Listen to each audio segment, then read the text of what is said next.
Good morning, afternoon, and evening, everybody. My name is MiAh the King, and I wanted to buy a pair of camouflage pants, but I couldn't find any.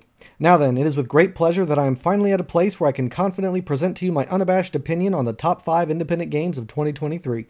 This is something I've wanted to explore for a while, and it's all thanks to my loyal viewers out there that I have the confidence to do so, along with your incredible support. So, this is for you guys.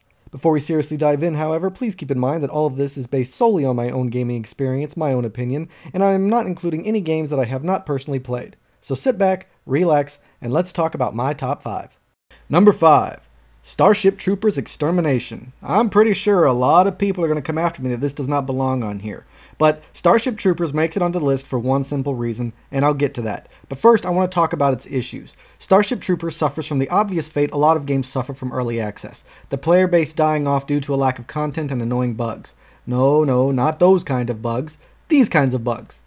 Overall, there are probably plenty of other games I could have put in this spot, yet I chose this game, and for one specific reason, which, as I stated earlier, I'll get into that later. The point is, despite the game's player base dying off, and it losing a lot of its momentum, I have it here on the list as number 5 for this one simple reason, and here it is, the one you've been waiting for. It did exactly what it set out to do in a way no one else has done yet. It's Starship Troopers, and when you play Starship Troopers, you want to be shoulder to shoulder with your brothers in arms, fighting against the massive swarm of arachnids, and feeling like there's just no way out. Too many bugs to count, and so on. Chaos and craziness everywhere. This game simulated the Starship Trooper experience perfectly and gave us a game we all desperately wanted to be a part of. Now, they could have probably created a better game if they didn't make it online, and if it was a single-player experience mixed in with some RPG stuff, then it probably would have been the best Starship Troopers we would have gotten. You know, the whole after the fighting and chilling with your buds and drinking beer and all that other stuff like you see in the movie and whatnot. So, you know, they could have gone that way, but still, this isn't a bad attempt. Sure, they made some serious mistakes, which is why this is at the bottom of my list, but you can't look, you just can't look me in the eyes and tell me there's a better Starship Troopers simulator game out there. You cannot tell me that there's another game out there that simulates this kind of situation better than this game. The feeling of hopelessness as you look out into the sea of bugs, the base being destroyed around you after you worked hard to build it, the screams of your comrades as they fight tooth and nail together just to survive, the mad dash to the extraction zone, the refusal to leave a man behind, sometimes causing other soldiers to fall so that the previous guy could get away. I've yet to play a game with this level of emotion, immersion, and overall commitment to each other in such a desperate, fast-paced action game. Hell, even in Hell Let Loose, which is required to talk and play with other people, doesn't give you this kind of anonymous, random connection with various players as you all just magically bond over your determination against the bugs. Adding to that, the ability and the option to customize the loadout of the different class types you can play as, the different levels with different maps and objectives, the different bugs, difficulty, level up systems, and more all culminate to create a unique experience for each individual while never leaving its overall feeling of camaraderie and hopelessness in the face of this overwhelming threat. It maintains a fun, repetitive nature, it maintains a difficulty spike, it maintains the feelings you want to experience every game, and while it being in early access does more harm than good, it's still a pretty damn good experience and one that I'm happy I didn't miss out on. Number 4. War Tales. This game almost didn't make it onto the list. As I searched through the games that I had played this year, I constantly found myself looking at this game, returning to this game, and I kept thinking to myself, why? Why do I keep looking at this game? And the more I looked at it, the more I wanted to return to it, thinking now, was it really as good as I remember? And as I kept looking, I found myself more and more wanting to return and find out for myself. And it takes a rare breed of game where a simple glance makes you long to return. War Tales is an interesting concept that's similar in a lot of ways to other games, yet still found a way to be unique and different. A tale of farmers fighting to survive, only to become mercenaries called upon to complete various dirty, odd jobs, only to then become the most well-known, ferocious sons of bitches on the continent, known for their admirable professionalism and ability to finish any job placed before them.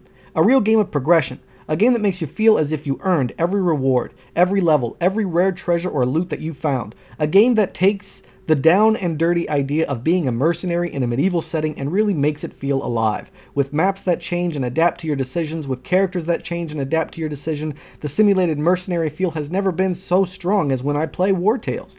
If you were to ask me what's the best medieval mercenary game I could play to really immerse myself and just let go and sink in, I'd definitely say War Tales. Now let's go into why, shall we? In this game, as I stated earlier, you literally create your own background story for your group of mercenaries. Escaped slaves, AWOL soldiers, roaming farmers, you pick. Customize their looks, their names, their class, then just go out into the world. Now what will you do with this new freedom you have? Become bandits? Become soldiers. Become traders, heroes, explorers, mercs. The choice is up to you, although mercs is probably the best one to pick because that's the whole point of the game.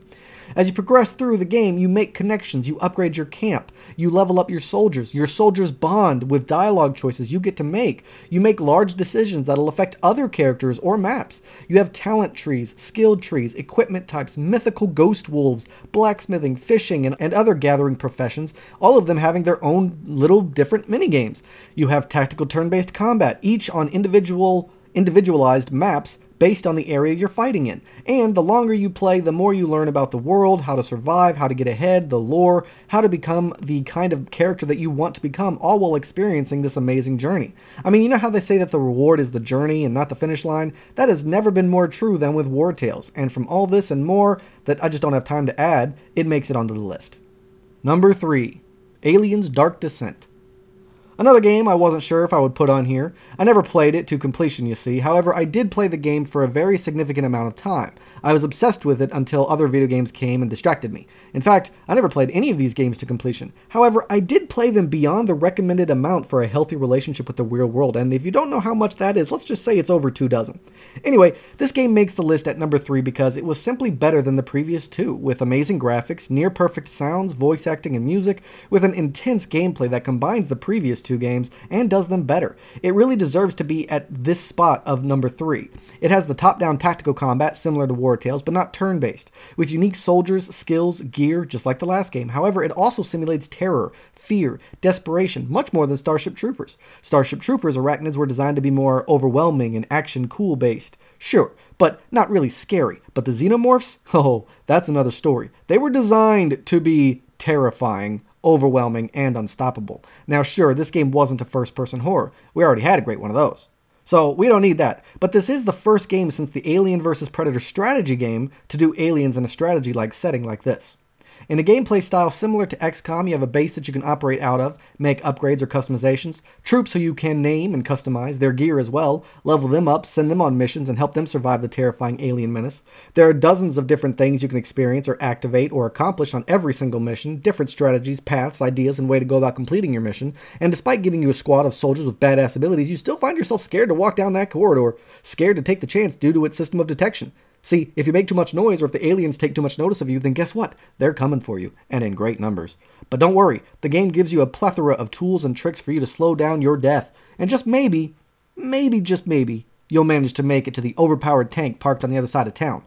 Overall, the reason why this game is on my list at number 3 is because despite being a top-down tactical game, it still kept a strong grip on its horror roots. Despite it being a top-down tactical game, it still has amazing production value on every little detail of this.